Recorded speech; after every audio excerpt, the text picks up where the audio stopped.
Ready, rock? Ready? Are we ready, mate?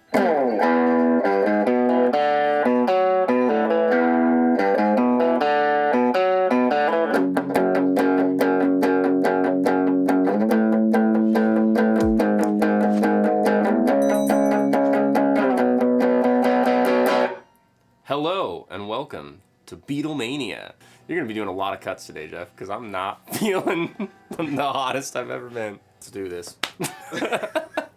Thanks for joining me. I'm so excited today to show you a very accessible, very fun song called Day Tripper by the Beatles. Woohoo! Specifically looking at the different riffs and the solo section, which is going to be very fun and easy and a perfect first solo to learn. So, if you want to learn a little bit of rock and roll, go ahead and grab your guitar and let's get to it. What? Jeff? That was perfect.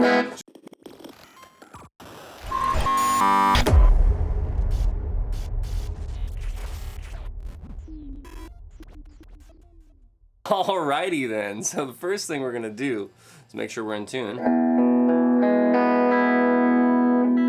Should I be looking at this one or that one? Does not matter. Okay, let's jump right into this riff here. So, start with the open E string, and then we're gonna hammer on from the 3rd fret to the 4th fret on the same string. Awesome. I like to use my middle finger to ring finger because we're gonna use our first finger right after to bar across the A and D string on the 2nd fret. The bar means we're going to use one finger to hold down multiple strings on the same fret. Now what you want to do is practice rolling from one string. And what that means is we're shifting the pressure first at the tip of our finger and then more on the pad of our finger to get both of those strings but not have the notes bleed through. Not like this. I want that good separation. Awesome. Let's put that together. So we got open, hammer on, a little bit of a roll, and then the open D string. Don't forget that, and that's the first half of the riff. And that part kind of all flows right together. So practice just that little section, get that tight, and then we can try this next little part. Let's do that one more time though. Here we go.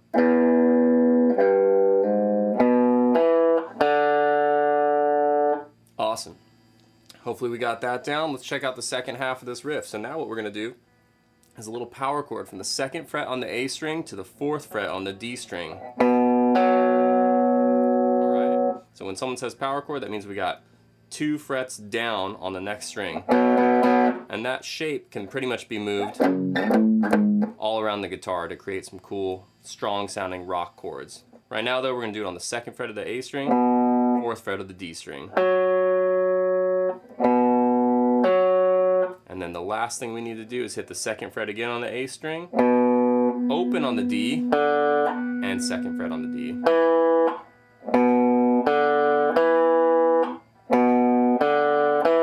Let's put together the power chord into that next little jump across the strings on the 2nd fret. So we got power chord, and then 2nd fret across,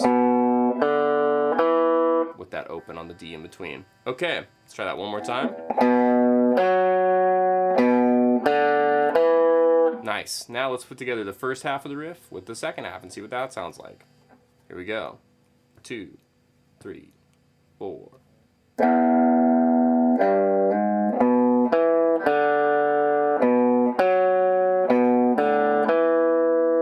Okay, one more time a little faster.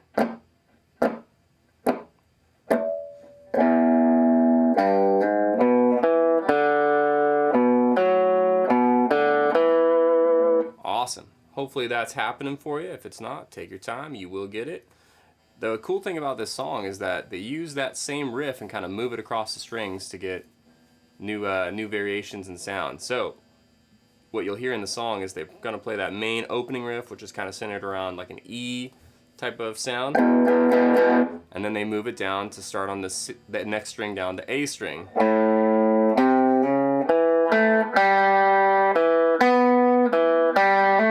So that's the same exact thing. You're just going to shift everything down one string. So open A, hammer on the A string, 3rd fret to 4th fret, bar across the D and the G now, and then the power chord on the D and the G, and then the last little bit. Let's try that whole A riff again. Here we go.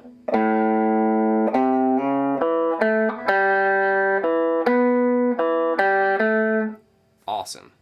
And the last little riff that they'll do in this song is they're going to do the same thing on a B. Now this comes later, I think after the second chorus, but let's just check it out now so we get all the riffs out of the way. And what we're going to do here is the same kind of, it's the same notes, we just moved them up. So we went from E to A, and now we're going to B. So we're going to start on the 2nd fret of the A string, and then we're going to do a little roll here. Now I like to slide this one from the 5th fret up to the 6th fret on the A string. And I'm using my pinky so that I can have my ring finger available for this next part.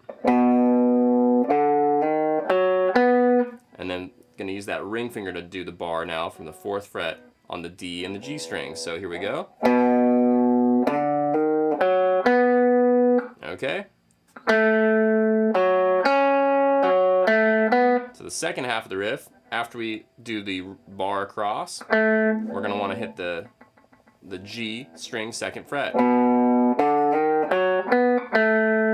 And that's the good first part to stop on. Let's try that one more time. Okay, now the second part of the riff, what we're going to do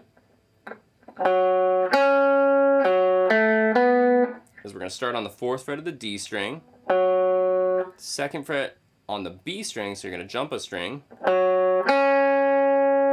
back to that 4th fret on the D string, and then 2nd fret up to the 4th fret on the G string.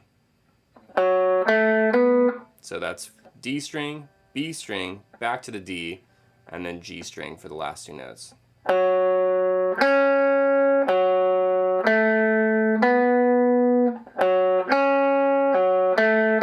Alright, so if we put that together with the first part, here's what we got.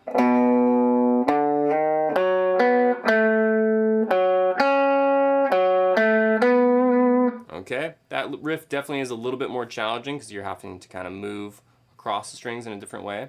So if that one's super hard, you know, take your time with it. You should be able to get it. One variation modification if you wanted to on this one, instead of doing the pinky slide, or you could even do the hammer on from the 5th fret to the 6th fret, you could also use the open D string to do a hammer on. For me, I get a little more caught up when I do it that way, so I like to do it that way, but your other option,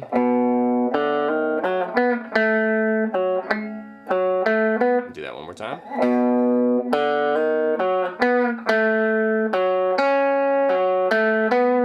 Up to you. If that one works better for your fingers, no problem. Have fun with it. Okay, there's only really one other part of this song besides the solo as far as the rhythm's concerned. And what they're doing here is the power chords, like we learned in our little riff. Instead of doing it on the B chord, which is the 2nd fret and 4th fret of the A and the D string, we're going to move it up. Same frets, but just going to be on the E and the A string. And we got a nice little F sharp power chord there. Now, I like to go down and up with this kind of strumming. I think that's also what the Beatles do when I was looking at some live videos. There's a certain bit more aggression that can come from just downstrokes, a little bit more power, but I think it's a little more consistent on this one to go up and down, down and up. So just practice that with that one chord, and then we're going to move it down to the 5th fret on the same string, and then back to the 4th fret. So just scoot back one. Let's check that out again. So starting with the F sharp. Up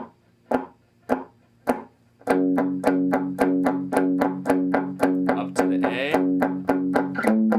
Down to the G sharp. And then they're going to just drop down to the next set of strings. Same frets, just drop down to the A and the D strings. And then scoot back to the B to finish it off. Now, one thing I forgot to mention here is I'm doing a pretty heavy palm mute, so I have the side of my palm resting on the strings to give it a more dead sound. If you didn't do that, it'd be rocking, it'd be a lot louder, but for this you want a more percussive, kind of pulled back sound. So let's try this whole little chuggy section again. Here we go.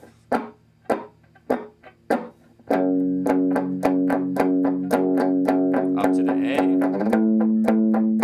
back one, drop down a string, and back two. Awesome. So you'll have to try that out with the song to kind of get the timing and how long they're playing on each chord. But that'll give you a general gist of what's going on there. Okay, the last thing I really want to show you, pretty much the whole reason why I chose the song, is because it's just a fun, easy solo. And let's get into it.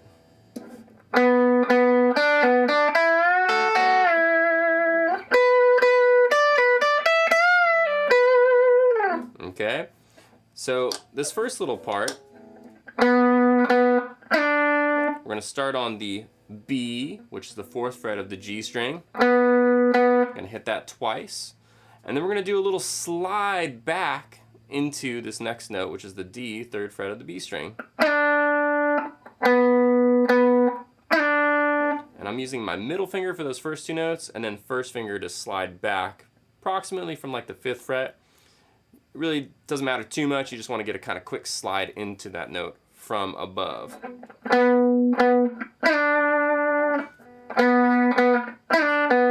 then we're going to go back to that B note again. Then we're going to come up to the 5th fret on the B string. We're going to bend that bad boy up one whole step. Now when you're bending, the first thing I like to show everybody how to kind of get the sound of what you want to bend to is play the note that you're bending up to. In this case, we're bending up one whole step to make it sound this E like an F sharp. So physically play that note and then bend up to it to make it sound the same.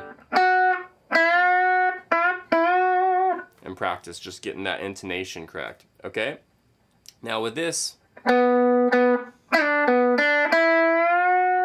want to bend that bad boy up, and then while we're up there, we're actually going to hit another string. So you're going to hold that bend and then pluck the E string with your pinky on the 5th fret of that bottom string. And that sounds like this. It's a nice little double stop bend, kind of country flavor. So we put that in with the riff, we got...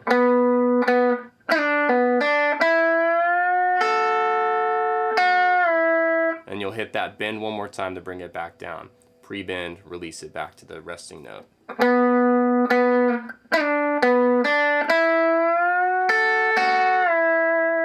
Get a little vibrato on there if you want, shake the string. We can talk about that at a later video because that's a whole conversation in itself. Now, I originally learned this first part of the solo in a different section that I'll show you in 1 second, but upon further reflection, watching them play it live, it looked like that's where George was playing it.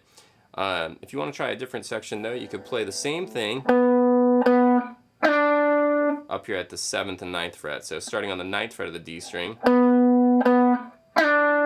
sliding back to the 7th on the G, and then bending the G string 9th fret.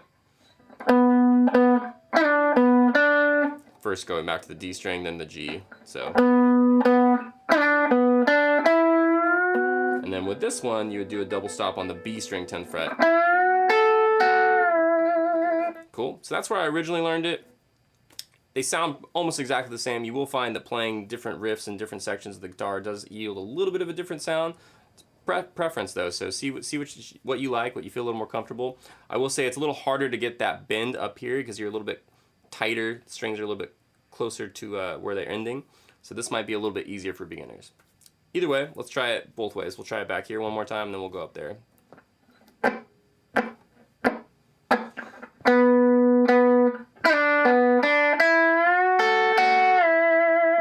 Here it is up at that other section.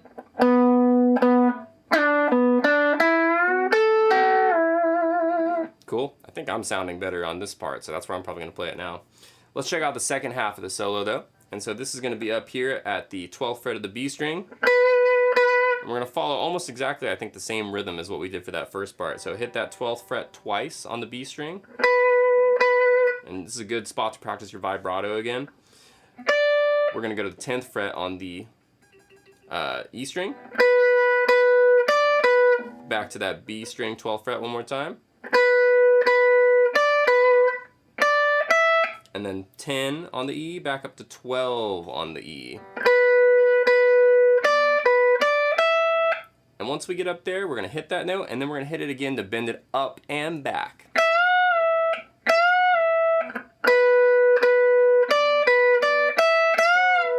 Now, once again, if you want to hear where that bend's going, you could play a whole step or 2 frets higher to know that that's where you're going to bend it to.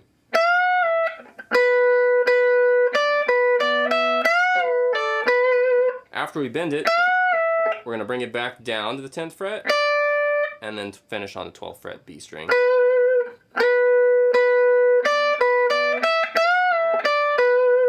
You could even do a little pull off, meaning flicking the string off. You don't have to, you could pick it if it's easier. Don't make this harder than it needs to be. Do whatever feels good for you. But the pull off does actually seem a little harder at first. It ends up being easier and has a little bit more fluidity to it.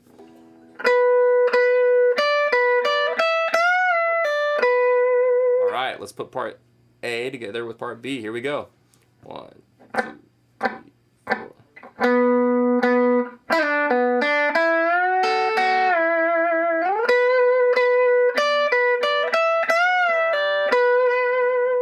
Awesome. So hopefully that's feeling pretty cool.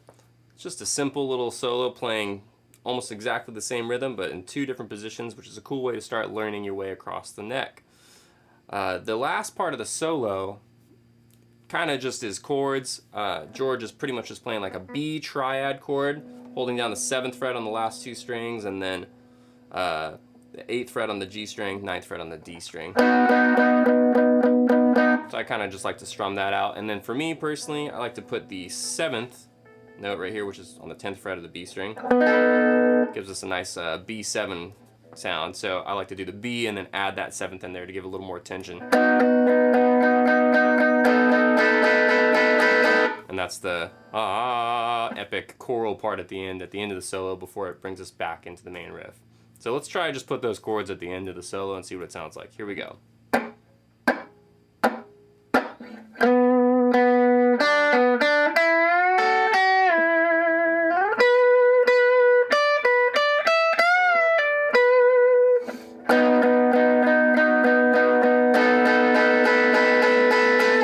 Awesome. I hope this has been fun. I thought this would be a great little song to just start getting some solos under your fingers. If there's any solos that you want to see in the future, please let me know. I'd love to do some more fun little easy rock solos like this. And until next time, this has been Jarrett with Vibe Music. Thanks so much. Jeff wants me to do that again. No? What? Are you okay? Feeling okay?